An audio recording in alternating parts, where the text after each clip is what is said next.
Sinbad Naglok से बाहर निकलता है। उसका चेहरा शांत है, पर उसकी आंखों में अब एक नई चमक है। जैसे ही वह अंतिम द्वार पार करता है, उसकी आंखों के सामने खुलता है एक अंतहीन रेगिस्तान, जहां दूर कहीं एक पुरानी घंटी की आवाज गूंज रही है। कुछ घंटों के सफर के बाद सिंदबाद एक पुराने खंडहर तक पहुंचता है। यह एक टूट चुका मंदिर है, जिसके चारों ओर रेत ने सब कुछ ढक दिया है। मंदिर के द्वार पर एक मूर्ति है, जो आधी रेत में दबी है, और उसके पैरों के पास कुछ प्राचीन अक्षर खुदे हैं। जिसने आत्मा को पाया, वही रेत की रानी को जगा सकता है। सिंदबाद उन शब्दों को पढ़कर ठहर जाता है। उसे एहसास होता है कि यह संदेश सिर्फ किसी को दिखाने के लिए नहीं है, ये उसी के लिए है। वह अपने तीनों जादुई पत्थरों को निकालता है और मूर्ति के आगे रख देता है। अचानक पूरा खंडहर कांपने लगता है। रेत हवा में उड़ने लगती है और धरती के नीचे से एक दरवाजा खुलता है। वह उसी दिशा में चलने लगता है जहां से वो आवाज आ रही है। उस गहरे दरवाजे से एक दिव्य प्रकाश उठता है और उसमें से प्रकट होती है रेत की रानी, एक अद्भुत स्त्री जिसके सिर पर स्वर्ण मुकुट है और आंखों में चंद्रमा सी चमक। उसका शरीर रेत के कणों से बना प्रतीत होता है, जो हर क्षण बदलते हैं, मानो वह समय की रक्षक हो। वह धीमे स्वर में बोलती है, मैं उन आत्माओं की रक्षक हूं जो स्वयं को पहचान चुके हैं। तुमने आत्मा की सच्चाई देखी है और अपने अतीत से मुक्त हुए हो। अब मैं जाग चुकी हूं, पर मेरा जागना श्राप को भी तोड़ देता है। रानी के शब्दों के साथ ही चारों ओर की रेत में हलचल होती है। रेत से उभरते हैं रेत के प्रहरी, प्राचीन योद्धा जिनके शरीर रेत से बने हैं और जो रानी की रक्षा के लिए श्रापित थे। अब वे बिना चेतना के सब कुछ नष्ट करने लगे हैं। सिंदबाद रेत की रानी की ओर देखता है, जो शांत खड़ी है। वह समझता है कि यह उसकी अगली परीक्षा है, इन प्रहरियों से लड़ना, न कि रानी से। वह अपने भीतर के विश्वास और पहले से मिले 3 जादुई पत्थरों का उपयोग करता है। दर्पण का पत्थर उसे भ्रम से बचाता है।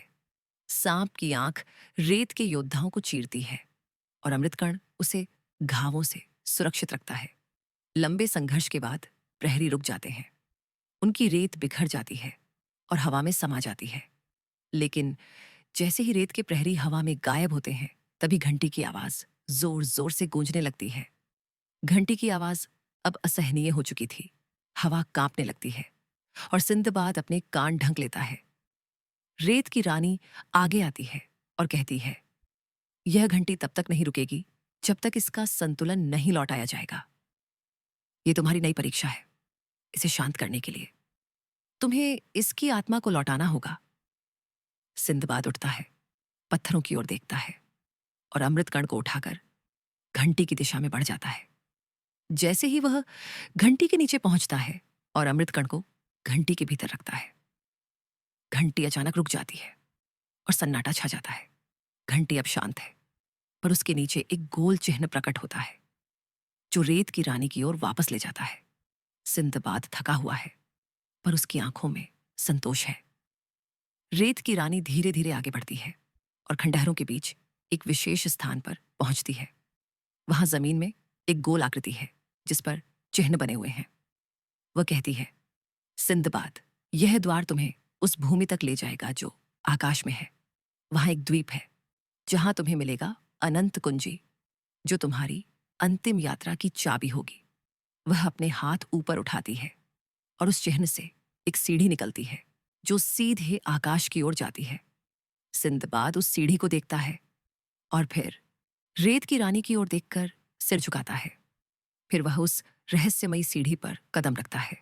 जैसे ही सिंदबाद ऊपर चढ़ता है, दूर बादलों में छिपा दिखाई देता है एक चमकता हुआ द्वीप, और उसी के केंद्र में एक विशाल द्वार, जिस पर खुदा है, सत्य, बलिदान और विश्वास।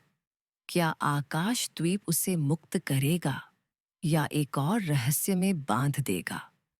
देखिए अगला भाग, सिंदबाद की छठी यात्रा, आकाश द्वीप और अनंत कुंजी।